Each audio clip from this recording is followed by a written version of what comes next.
While the global attention is on the Russia-Ukraine conflict, the U.S. is stepping up its engagements with Australia in the Indo-Pacific region to deter a belligerent China. On the 23rd of March, a B-2 stealth bomber conducted a mission in the region with 5 different fighter aircraft from the U.S. Air Force and the Royal Australian Air Force. The Pacific Air Forces announced in a press release. A USAF B-2 Spirit flew from Whiteman Air Force Base, Missouri, to RAAF Base Amberley, Australia. The combat aircraft was linked to the 509th Bomb Wing and became the first B-2 Spirit to land at RAAF Base Amberley, the release stated. It was refueled by an Alaska Air National Guard KC-135 tanker in the Australian airspace and then integrated with 8 fighter jets as a part of the training activities. 2 RAAF F-35s, 2 RAAF EA-18 Growlers, 2 RAAF FA-18F Super Hornets, and 2 U.S. Air Force F-16C were part of the exercise. Admiral John C. Aquilino of the United States Indo-Pacific Command and RAAF Air Vice Marshal Joe Gervasi were on site to witness the B-2 on the ground. After landing at Amberley, the plane went through a crew swap procedure before taking to the air. It was then integrated with F-22 Raptors from Joint Base Pearl Harbor-Hickam, Hawaii, and returned to Whiteman.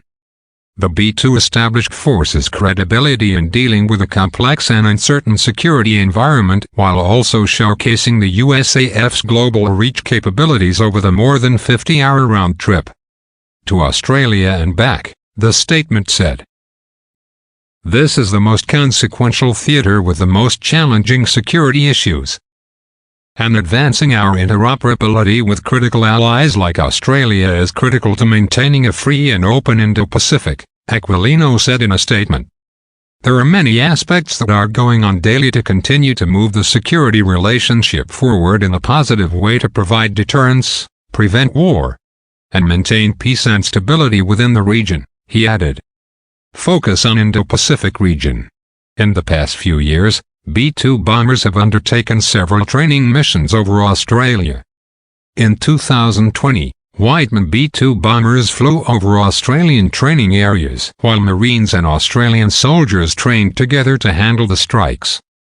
A Whiteman B-2 bomber landed at Royal Australian Air Force Base Tyndall in 2016. In 2021, a B-1B Lancer travelled over Australia to operate with RAAF tankers. This past fall, the B-1 Lancers flew out of Diego Garcia for the first time in 15 years. In recent years, the two countries' defense cooperation has been primarily driven by the increasing importance of the Indo-Pacific area in a bid to counter China's influence in the region.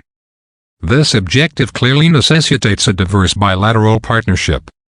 It was reported earlier this year that a large U.S. petroleum storage station is being set up in Australia's Northern Territory to support military activity in the Indo-Pacific region. With a capacity of 300 million litres, the $270 million project will be the largest purpose-built gasoline storage facility in northern Australia. In November last year, the U.S. decided to send more fighter jets to Australia, including F-22 Raptors and F-35 seconds to deter potential Chinese military aggression, as previously reported by the Eurasian Times. Meanwhile, throughout the past decade, 2,000 Marines were deployed in Australia's Northern Territory during the mid-year dry season. This partnership between the two countries has also been stretched to the maritime sphere. On Australia's east coast, Prime Minister Scott Morrison has unveiled plans for a nuclear submarine station. The $10 billion facility will support Australia's new nuclear submarine fleet, which is expected to be purchased under the AUKUS Treaty. Additionally, Canberra established a Space Command on March 22, in line with the U.S. Space Force. Space is becoming more congested and is already contested, particularly as the boundaries between competition and conflict become increasingly blurred through grey zone activities, the Australian Defence Minister said. This cooperation between Washington and Canberra will only deepen as China's military grows in size and might. Australia's fears about upholding its sovereignty and economic interests have evolved as a result of China's hawkish tone and growing influence in the region.